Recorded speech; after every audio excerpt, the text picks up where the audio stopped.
Estamos de volta com o programa Código de Honra, hoje tratando do assunto de transportes urbanos com o Rodrigo. Rodrigo Matheus, na transferência da exploração aos particulares, os prazos da concessão, no seu entender, devem ser mais curtos? Não, pelo contrário. Eu acredito que os modelos devem ser feitos considerando prazos mais longos. Digo isso pelo seguinte, o processo de licitação para o ente público, para o Estado, é um processo longo, é um processo custoso.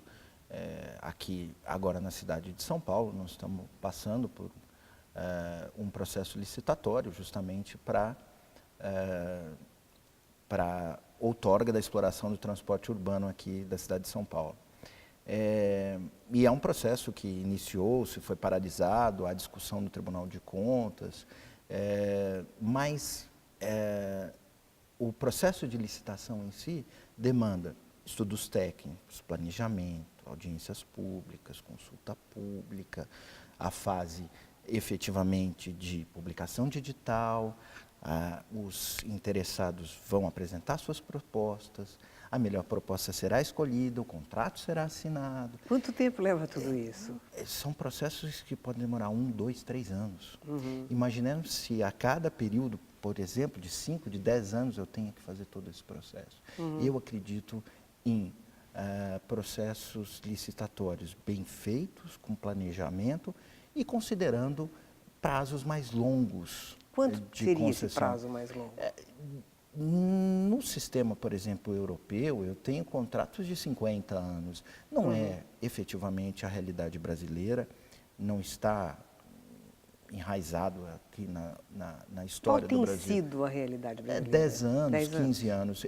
Eu acredito que nós devamos pensar em modelos que considerem 30 anos, por exemplo, porque, principalmente, os investimentos são muito elevados. E eu preciso de prazos mais longos para amortizar esses investimentos. Para que ele se torne interessante para a iniciativa privada. E mais, para que também não impactem tanto a tarifa, voltando ao que nós já estamos falando. Se eu tenho que fazer um alto investimento, mas eu tenho pouco tempo para amortizar esse investimento, eu naturalmente tenho que propor uma tarifa mais elevada, porque senão eu não consigo reaver aquele meu investimento. Entendi. Então, o contrato mais longo, além de ser, no meu sentir, menos custoso para o próprio ente público, para o próprio ente que está fazendo a licitação, na medida em que não vai ter que, em períodos mais curtos, realizar um novo processo, com tudo aquilo que nós acabamos de dizer, ele também, os contratos mais longos, permitem que eu equacione melhor o problema de amortização de investimentos e, em consequência, a própria questão da tarifa. Rodrigo, e você acha que as audiências e consultas públicas, elas de fato são um modelo transparente para que se possa verificar a veracidade, a transparência das questões todas que estão sendo colocadas? Eu acho que as audiências e as consultas são fóruns importantíssimos, mas eu não tenho visto ao longo dos últimos anos que essas audiências, essas consultas sejam efetivamente, sejam qualitativamente válidas. E vou explicar. É importantíssima a participação popular. A transparência é um princípio básico da administração pública, num Estado democrático de direito. Exatamente, na democracia é importantíssimo. É importante, a população é a que vai ser efetivamente a beneficiária final daquele serviço, no caso do transporte. Ela precisa participar, ela precisa entender. E, no mais das vezes, essas audiências são muito mais protocolares, são muito mais formais, do que propriamente públicas e participativas. E eu entendo, não vamos desmerecer, que as questões são técnicas, não é fácil traduzir isso para a população. Mas esse é um esforço que todos nós envolvidos estamos obrigados a fazer. A população tem que entender, para que possa entender realmente, olha, por que aquele benefício tarifário, aquela gratuidade, que num primeiro momento posso até achar bom para mim, no final eu estou prejudicando o meu bolso, é o meu dia a dia. Rodrigo, você como advogado, agora uma questão que afeta especialmente os estudantes de direito, enfim, os advogados, qual é o mercado de trabalho que você desenvolve, que você tem nessa questão específica que nós estávamos conversando antes? O leque é bastante grande, se nós imaginarmos tudo aquilo que está ligado às concessões de serviço público. Por quê? Porque eu tenho tanto o lado estritamente público, que é a própria questão de trabalhar com a modelagem, os estudos prévios, a questão do edital, da legislação que vai dar sustentáculo para tudo isso. Eu tenho o lado privado, que é o usuário que vai lá, que vai usar o transporte e o ônibus vai frear e eu vou ter um problema com o usuário que vai se machucar e depois vai entrar com uma ação de responsabilidade. Então, eu tenho uma responsabilidade civil.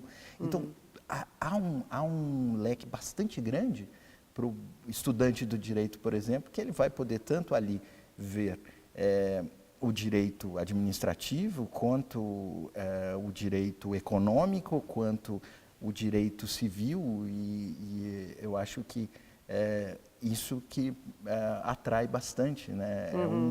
É um assunto muito rico, com muitas nuances, com a possibilidade de Com várias campo de trabalho áreas, bom, sim, várias áreas. E não só, obviamente, para o direito, mas daqui estamos falando da nossa área, mas envolve engenharia, envolve economia, é multidisciplinar, que eu acho que é algo que nós precisamos cada vez mais buscar. Nós advogados, nós operadores do direito, temos um defeito, vou dizer assim, eu acho que nós achamos que podemos resolver as soluções consultando nós mesmos, né? Então nós vamos para a biblioteca de direito e acho que vamos resolver todos os problemas consultando a nossa... Não é assim. E principalmente numa área como transporte, isso envolve economia, isso envolve engenharia. Cada vez mais eu acho que é importante que nós tenhamos um diálogo muito mais amplo entre esses setores para que possamos, então, criar realmente modelos mais eficientes e, com isso, propiciar que o usuário final seja realmente bem atendido. Eu acho que esse é um grande desafio também. A gente estava tratando também da questão das gratuidades que impactam no valor da tarifa, falamos da questão do idoso, teria outras gratuidades que outros impactos tem na tarifa que podem influenciar no custo final? Sim, efetivamente sim. Por quê? Porque como a legislação é municipal, os municípios ali vão criando gratuidades das mais variadas. E nesse ponto, a Lei de Mobilidade Urbana, que é uma lei de 2012, e acho que ainda é uma lei que não está realmente sendo atendida em sua plenitude, aquilo que conversamos, né, no Brasil a lei não pega, isso é um absurdo, né? A lei não é feita para pegar, a lei é feita para ser cumprida. É verdade. Mas demora-se aqui no Brasil um pouco mais para que elas sejam cumpridas, vamos assim dizer. Mas eu realmente vejo com muito bons olhos a lei de mobilidade urbana, porque justamente ela tem uma construção muito técnica sobre o transporte, uma preocupação enorme com o transporte coletivo, com trabalhar de modo racional esses modelos de transporte no sentido de melhorar efetivamente a dinâmica dos centros urbanos. E num ponto específico, por exemplo, em relação aos benefícios tarifários, a lei trouxe uma inovação, a mim, extremamente válida, que é obrigar o executivo a divulgar o impacto desses benefícios tarifários na tarifa. Porque, volto a dizer, essa conta ou será paga pelo usuário final, porque isso vai passar a compor aquela fórmula, vai ser um passageiro a mais, e, portanto, como o passageiro é o denominador, a passagem vai aumentar, ou se não a sociedade como um todo, os munícipes ali, é que serão penalizados, porque isso terá que sair do orçamento do município, que terá que subsidiar.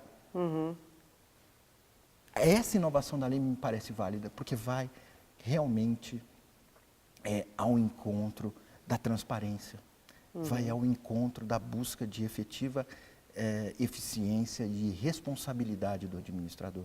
Eu não posso simplesmente criar um benefício tarifário porque eu entendo, eu administrador ou eu legislativo, muitas vezes essas leis são de iniciativa do próprio legislativo, sem que realmente eu faça uma perquisição de como isso vai impactar o sistema. Tá certo. Rodrigo, e com relação às novas tecnologias, como que elas afetam o serviço de transporte urbano? Esse eu acho que é um dos grandes desafios que teremos daqui para frente. Nós tivemos uma discussão bastante acalorada sobre os aplicativos, o Uber, que obviamente está mais ligado ao transporte individual de passageiros, que é o táxi, mas nós não podemos esquecer que o transporte individual, ele pela própria lei de mobilidade urbana, ele é um transporte que deve ser, ele não pode ser privilegiado. O transporte coletivo é o transporte por excelência dos centros urbanos, por razões óbvias, mas podemos aqui até salientar o problema ambiental. Sim. Se eu tiver mais carros, eu, obviamente, que vou ter... A poluição, obviamente, vai ser muito maior. Os deslocamentos ficarão praticamente impossíveis. Então, a gente vai ter que trabalhar com a imobilidade urbana e não com a mobilidade urbana. Por isso que... E São Paulo já está meio próximo já disso está, acontecer. já está. Então, quando eu pego o problema específico, por exemplo, dessas novas tecnologias, nós não podemos também ser misoneístas, medo do novo, não é isso, muito pelo contrário. Mas nós não podemos esquecer que essas atividades geram externalidades positivas e negativas. Então, simplesmente olhar a isso como um desenvolvimento natural que não demande um senso muito crítico, uma visão um pouco mais ampla, uma visão sistêmica, me parece um pouco preocupante. Mas além dessas plataformas digitais, nós temos hoje os ônibus elétricos, ainda está um pouco distante do Brasil, mas nós temos os ônibus autônomos, e tudo isso... O que é um ônibus autônomo? Sem o motorista. Já está sendo sim, testado em vários lugares. E isso vai gerar grandes desafios para nós. A questão da responsabilidade. Aconteceu um acidente, quem é o responsável? Eu não tenho ali o motorista. O José Manuel Pedro Exatamente, vai ser o responsável isso vale pela para o ônibus. empresa. Obviamente que o ônibus tem a responsabilidade direta do concessionário, responsabilidade objetiva, mas pensemos no particular. Ali, no carro autônomo no futuro, são grandes desafios. A tecnologia, ela efetivamente nos traz muitas benesses, mas, acima de tudo, eu acho que na quadra atual nós estamos com um leque muito grande aí de bons problemas para enfrentar em relação a isso. Nós estamos nos aproximando do final da entrevista e eu gostaria de te perguntar se tem mais alguma coisa importante que você queira colocar para os alunos de direito que eventualmente estão assistindo o programa, para profissionais do direito ou, enfim, para o consumidor final. Tem mais alguma coisa que você queira acrescentar? Eu queria agradecer muito a oportunidade e eu acredito muito em diálogo. Eu acho que nós precisamos qualificar o diálogo no Brasil em relação aos serviços públicos de uma maneira geral. Nós precisamos nós precisamos criar instrumentos de que possamos efetivamente fazer uso para que todos os envolvidos, o ente público, o titular do serviço público, o usuário, o prestador de serviço público, todos eles tenham um diálogo construtivo, sempre buscando efetivamente um incremento, uma melhoria nesse sistema, um sistema que efetivamente, no caso do transporte, atenda o usuário, levando em consideração as suas reais necessidades, a sua real capacidade econômica, para que ele possa ter um bom serviço, pagar um preço justo por esse serviço, para que o prestador de serviço, o particular, possa prestar um bom serviço e ser remunerado condignamente pelo serviço. E para que o administrador público possa efetivamente gerir uma cidade com eficiência. Eu acho que esse programa, esse diálogo é um diálogo que a gente precisa sempre cultivar. Muito obrigado. Eu agradeço muito a sua participação, foi muito esclarecedora. O nosso programa Código de Honra tem realmente esse viés de ser um programa voltado para assuntos jurídicos, mas que tem interesse direto, não só do estudante ou do operador do direito, mas da população que pode se beneficiar. E por isso nós pedimos que você que está nos assistindo, se tiver interesse em que seja tratado algum assunto que nós não estamos abordando aqui, entre em contato conosco no nosso e-mail códigodeonra@iasp.org.br, que nós vamos ter o maior prazer em poder trazer aqui uma questão que seja do seu interesse. Agradeço mais uma vez a sua presença e você, desde já, é nosso convidado para outros futuros esclarecimentos que forem necessários. Muito obrigada.